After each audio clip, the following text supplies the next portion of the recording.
ابتدائی رمضان میں آپ کو خوش آمدید کہتے ہیں. بڑا ہی اہم سیگمنٹ ہے. قرآنک اسٹڈیز کے ایکسپرٹ, ان کے اسپیشلسٹ ڈاکٹر عبدالسلام عارف صاحب ہمارے ساتھ موجود ہیں. ان سے ہم بات کریں گے. عبدالسلام عارف صاحب سے ہم جاننے کی سمجھنے کی کوشش کر رہے ہیں جی کہ ماہ رمضان کی اہمیت کیا ہے, پھر نزول قرآن اور پھر ختم نبوت کا کیا کانسیپٹ ہے. تو عبدالسلام صاحب بہت شکریہ آپ. جی بہت عبدالسلام صاحب کل ختم نبوت کی بات کی تھی, وہیں پر ختم کیا تھا, وہیں سے آغاز کرتے ہیں کہ فائدہ کیا ہے اس کا انسان کو.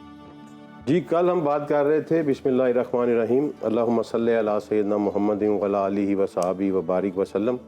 کل ہم نے اپنی گفتگو ختم کی تھی کہ نبوت اپنے اوج کمال پہ پہنچ کے جی تو محمد مصطفیٰ صلی اللہ علیہ وسلم پر ختم ہو گئی.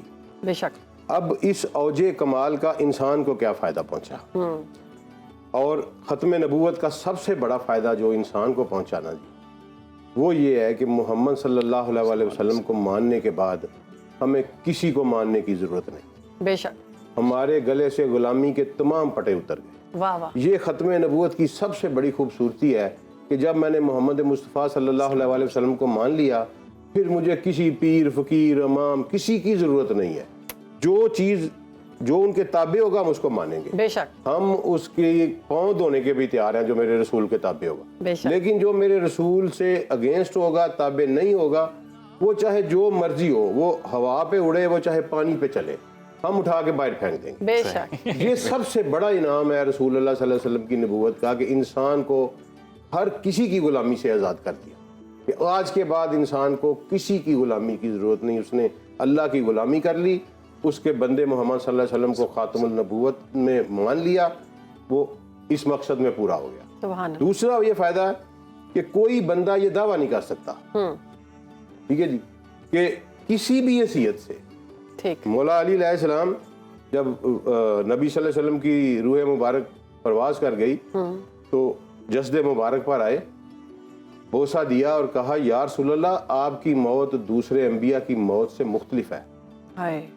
آج آپ کی موت کے بعد آسمان کا زمین سے رابطہ ختم ہو گیا, فنش. نبی صلی اللہ علیہ وسلم کے بعد کوئی بندہ کسی بھی حیثیت میں کوئی الہام کسی چیز کا دعویٰ نہیں کر سکتا. بے شک. جتنا کوئی کرے گا وہ بکواس اور ڈرامے بازی ہو. یہ جو قادیانی دجال نے کیا جی کو ذلی نبی, بزوری نبی, جی. امتی نبی, یہ ساری بکواس ہے. اگر ابو بکر, عمر, عثمان, علی, طلحہ یہ لوگ امتی نبی نہیں تو مرزا کہاں سے امتی نبی ہو گیا؟ امتی نبی, کوئی نبی نبوت کا کوئی دعویٰ کر ہی نہیں سکتا. یہ اس پہ میں تھوڑا سا ٹائم اس لیے لیا ہے کہ یہ بڑا باریک نکتہ ہے اور ہمارے نوجوانوں کو سمجھانے والی بات ہے. دیکھیں آپ اب جب زندگی گزارتے ہیں نا تو آپ کو اپنی پرائرٹیز اینڈ آئیڈیلز میں کچھ چیزوں پر سٹبن ہونا پڑتا ہے. Not all. آپ کو ہر جگہ اعتدال میں رہنا چاہیے. بالکل. یہ درس ہے ہمارے رسول کا. واہ. سٹبن نہیں ہونا چاہیے, لیکن کچھ ایسے آپ کے پیرامیٹرز ہوتے ہیں جن پہ آپ نے سٹبن ہونا ہوتا ہے, ادروائز وہ کام خراب ہو جاتا ہے.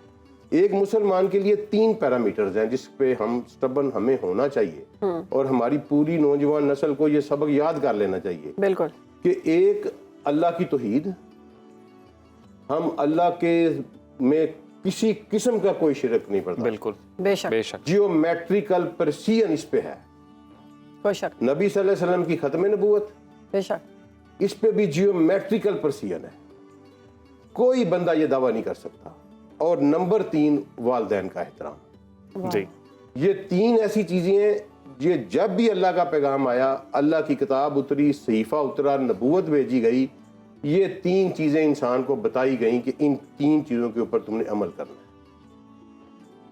اللہ, رسول جو بھی اس وقت کے تھے, اور ہمارے لیے محمد مصطفیٰ صلی اللہ علیہ وسلم, اور والدین کا احترام. اس پہ انسان کو بڑا سٹبن اور نان فلیکسیبل رہنا چاہیے. یہ تمام انسانیت کے لیے بیسک میسج ہے. بیسک میسج ہے. 3 3. اس میں اب اگلی بات جو آتی ہے وہ یہ آتی ہے کہ یہ کیوں شک پیدا ہوتا ہے.